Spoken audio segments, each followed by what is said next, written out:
Welcome everyone, it's Rain. We're coming to you with the second full Commander update.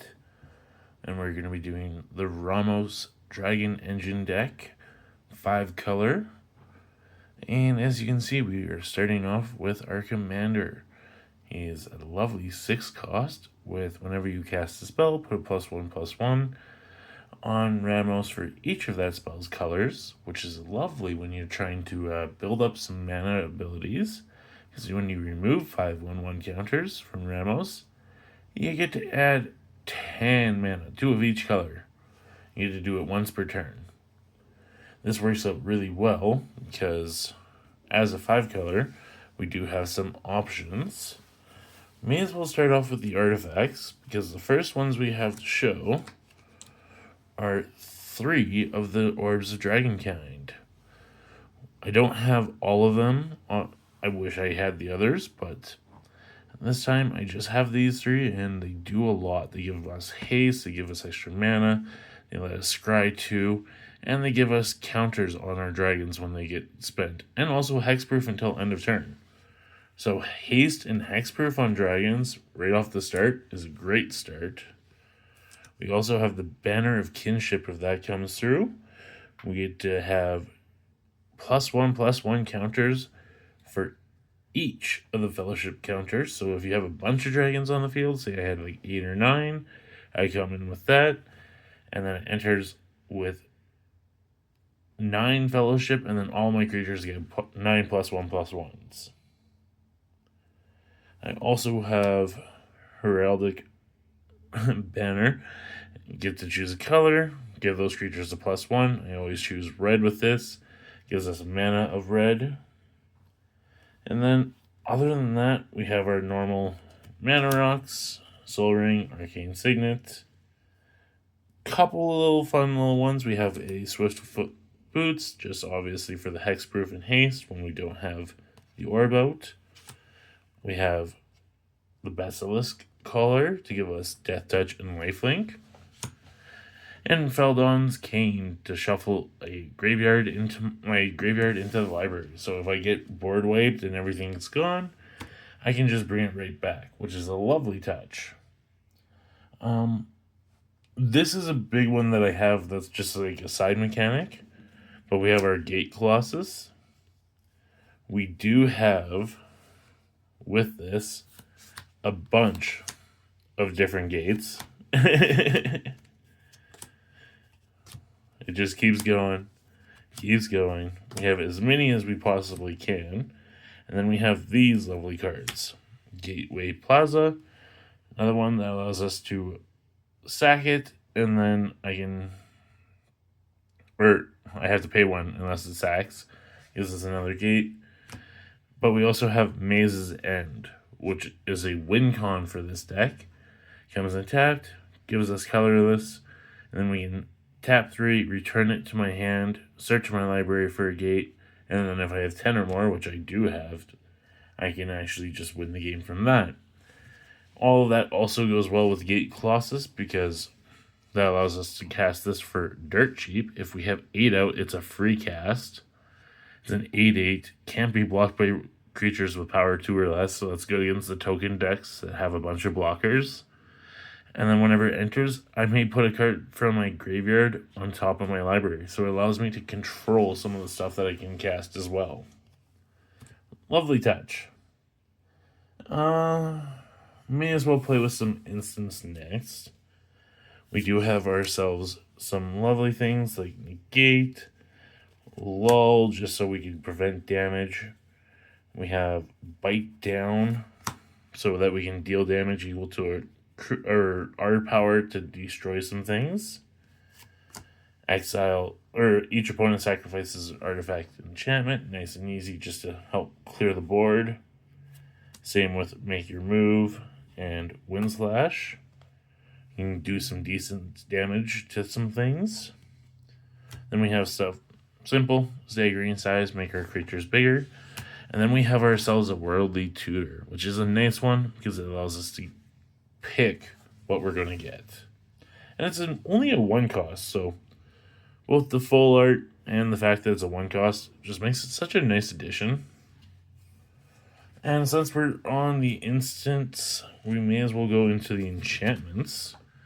We are going to have a Wild Growth to start. Actually, I'll pick these back up and do it the same way I was doing.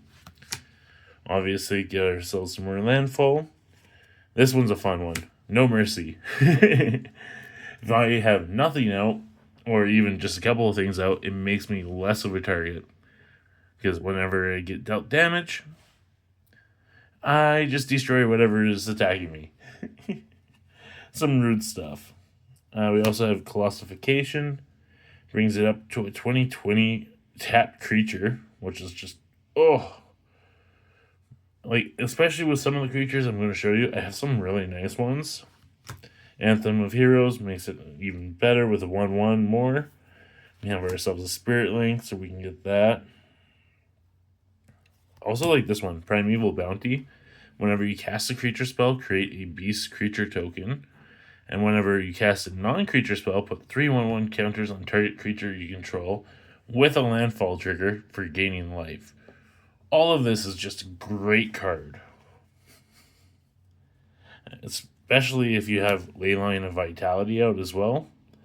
Get this out very first turn. I've only had it ever happen once, but it was so great. Creatures you control get a +0/+1, and whenever a creature enters the battlefield under my control, I may gain 1 life. So great when you have something that's just spawning creatures, because you get so much life from it. We also have Gift of Paradise, another enchant land. Gives us the ability to add 2 mana of any one color, plus gives us a little bit more life. And then we have a Violation Reigns. Enters the battlefield, I tap a permanent. Or if a permanent is tapped, untap it, and then I control it. It's a nice way to steal something that's rude on the opponent's side. And then the last two are some nice enchantments. Both of them are really good. We'll start off with the first one, Dragon Mantle. Enters the battlefield. It gives it, my enchanted creature gives me 1 red. This creature gets +1/+0 until end of turn. Nothing too crazy, but I really like the art on it and matches the theme. This is the big winner of this. Ground Seal. This has saved me so many times for 2 cost. Enters the battlefield, draw a card, and then graveyards can't be the target of spells or abilities. I know that hinders some of my own abilities, but at the same time, when you play against like mill decks that just bring their stuff back, it's so great because it basically stun locks them and then they mill themselves to death. We'll go into the non-dragon creatures next, and then we'll save sorceries and dragons for last. Actually, before that, we're going to hop into these. I have more lands, obviously. A lot of your dual colors and tap for health and things like that. Nothing too crazy. Some decent ones. Some actually pretty worth it ones. But these are the ones that are the most interesting out of the lands. We have the Sunken Citadel. Gives me to choose a color. I get to add 1 mana of that chosen color, or add 2 mana of the chosen color, spend only to activate abilities of land sources. What you think doesn't do too much, but when you have Captivating Cave, I get to pay 1 to add 1 mana of any color, or sack it and put 2/1/1 counters on any target creature. Or Maelstrom of the Spirit Dragon, where add 1 color of this, add 1 mana of any color to spend it on a dragon spell or an omen, or pay 4 and sacrifice this land, search your library for a dragon card, reveal it, and put it into my hand. It's a nice little ability to give myself full pull. It's a nice free tutor, basically. Then obviously the last one is just a really pretty full art command tower. Nothing too crazy, but add any 1 mana of the color or commander identity, which is 5 colors, so all of the colors. And then we will go into these guys. We have ourselves Grumgully. He's in here because each other non-human creature you control enters with an additional 1/1, which gets really broken when you add some of the other ones. I'm going to put this over here. Dragonmaster Outcast. At the beginning of your upkeep, if you control 6 or more lands, create a 5/5 red dragon creature token with flying. When you have that Maze's End going and you're just pumping out lands, that's a great addition as well. Rada Hair of Hell or Keld. Enter or attacks, you get yourself 2 red mana or tap it for green. It's basically a free mana rock for red-green. Gives you some good options as well. 2/2. When nothing else is on the field, you can swing with it. Peregrine Drake is supposed to come in late game when you have a bunch of lands. Enters the battlefield, untap up to 5 lands. So basically you get a free summon on it, and then you have a defender, you have flying, blocking, and you get the free lands back. Plus, say you have this with the banner there that gives you for each... Well, actually, it's Drake. Doesn't count, I guess. And then the last one is a Bedrock Tortoise. As long as it's your turn, creatures you control have hexproof. Each creature you control with toughness greater than its power assigns combat damage equal to its toughness rather than its power. So you can get some really powerful stuff going as well. We're going to save the dragons for last because that's the biggest part of the deck. Give you a little reposition there. We got ourselves a Genesis Wave, which again, later game, just changes it because you get to reveal the top X cards of your library. Put any number of permanent cards with mana value X or less from among them onto the battlefield. And then the rest go into your graveyard, which is a broken ability. We have ourselves a circuitous route. We can get ourselves more gates and lands. Kind of the same with Explore, play an additional land this turn and draw a card. And Cultivate also kind of just helps build up that landfall or land mass. All great things for that. We have another sorcery here, Flame Rift. Does the damage. We can return 1 target permanent from our graveyard to our hand with a Discover 4 for a Walk with the Ancestors, which is a nice ability as well when you're trying to get some stuff out. We have Decimate for when there's something nasty on the field you want to get rid of. Just burn it all away. And then we have Self-Reflection, where we get to create a copy of target creature you control. I'm going to put this here because this comes back here very, very shortly. So, now we're into the dragons. This is the fun part. We got ourselves a dragon egg. Nice and simple. Dies, turns into a dragon. We have Fallaji Dragon Engine. Gives us a choice for a smaller one or a bigger one. Gives us all sorts of things. Chardalyn Dragon, another artifact dragon, basically there for defender. Same with this one, Steel Hellkite. Although this one has some lovely abilities as well because you get to X destroy each non-land permanent with mana value X whose controller was dealt damage by this creature to this turn. So you just go in, hit them hard, and if they don't block you, oh, by the way, I pay X and everything else you have is gone.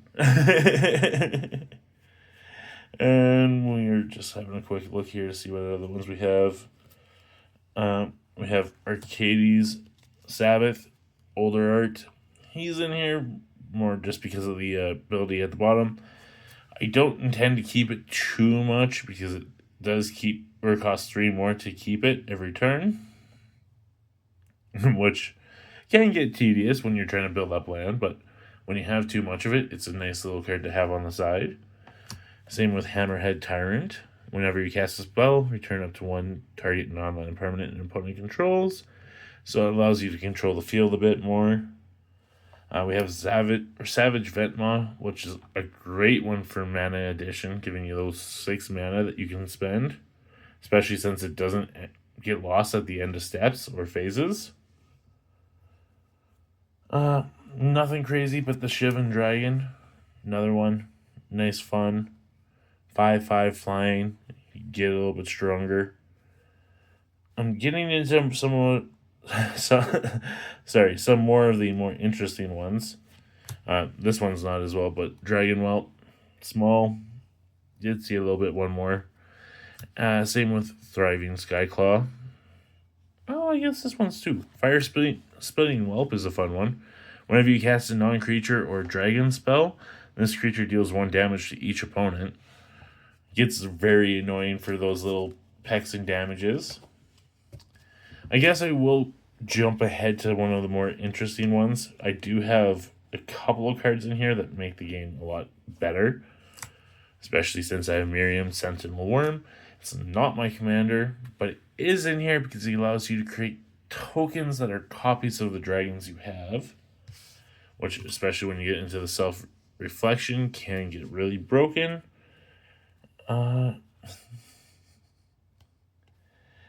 We have, let's see, where's the one that I'm looking for? We have Lathliss Dragon Queen. Whenever another non-token dragon you control enters, create a token that's flying. So we have a whole bunch of token generation here. So we can actually start building up a bunch of things. That's just broken. Love it. We also have Mirror Wing Dragon.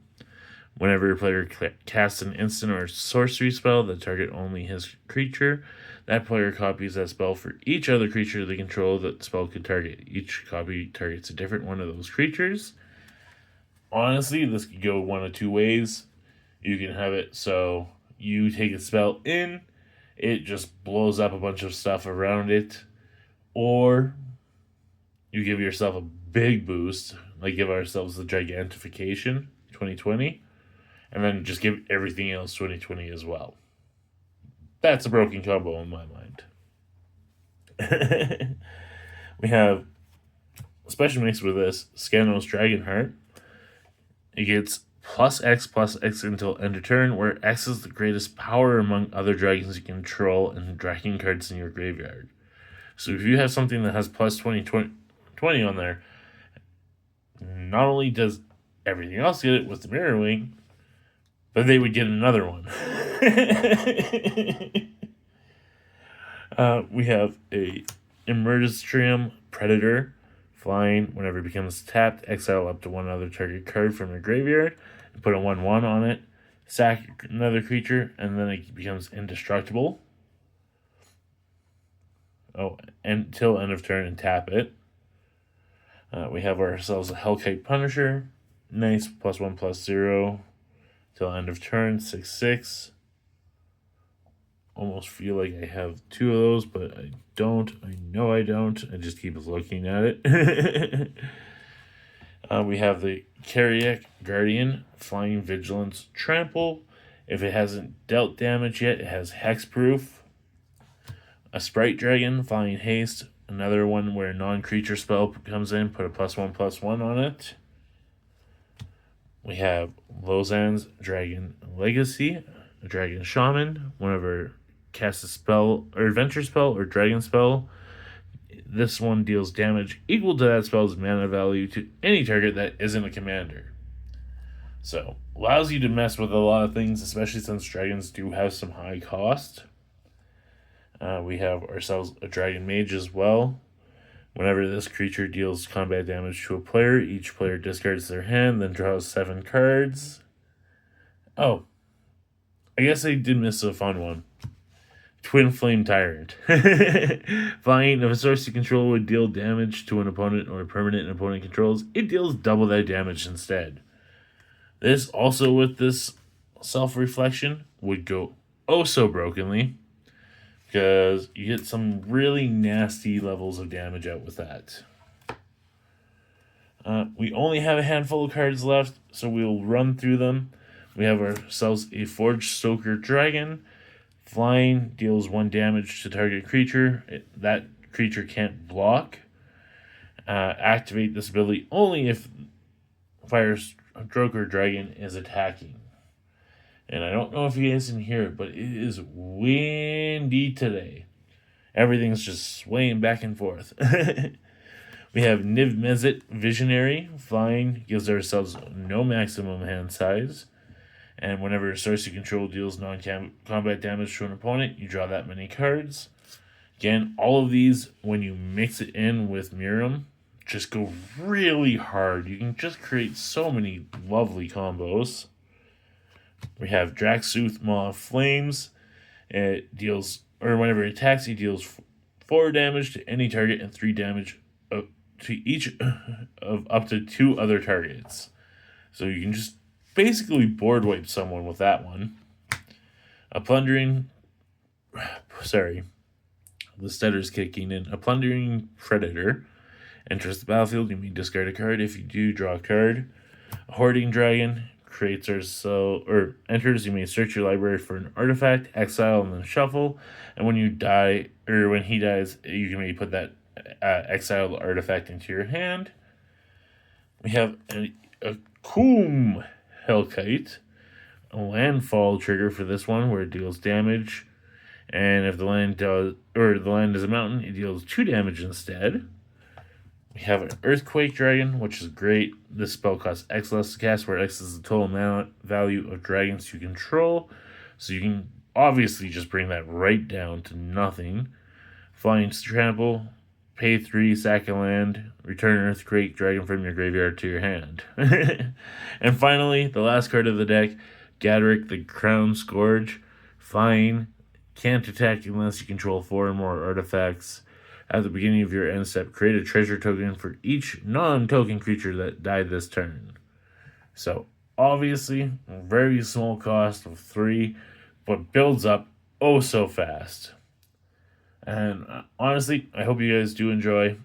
This is the second of the full Commander updates. If you guys do like it, please hit that like and subscribe. Please give a shout out to Ramos, the captain of these dragons. And I hope you guys do come back. We will be making more of these. I have a couple lined up, and we have some more content that will be coming out on the regular. Appreciate you all. Hope you have a great day. Peace.